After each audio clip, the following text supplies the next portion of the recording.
पुरी बगला धर्मशाला जमी जालियाती मामला राज्य सरकार को जवाब दाखल पर हाइकोर्ट को निर्देश। जमी दुर्नीतिर तदंत दाबी में मामला रुजु करथिले बीजेपी राष्ट्रीय मुखपात्र तथा पुरी सांसद प्रार्थी संबित पात्र।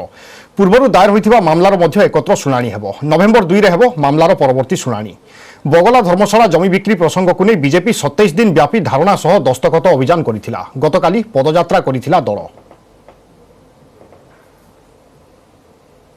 जगन्नाथंकर तथ्य अनुजाई टेम्पल एडमिनिस्ट्रेशन रो साबिक रेकर्ड अनुसार जमी होची प्रभु श्री जगन्नाथंकर। हाल सेटलमेंट रे जमी किभली भाबे लॉजिंग हाउस फंड खाता को गला से संपर्क रे सरकार जो तथ्य प्रदान करछुंती संपूर्ण भूल एवं जेहेतु प्रभु श्री जगन्नाथंकर ये जमी उपरे सत्व रहुची सरकार आकु बेआईन भावे हस्तांतर करिसेंती बोली आज आमे जुक्ति बाढ़ीचु। दुईटी जाक मकदमा ए बगला उपरे एकत्र शुणानी करा जीव नवेम्बर 2 तारिख रे से समय मध्य सरकार निजर तथ्य उत्थापन करिवे।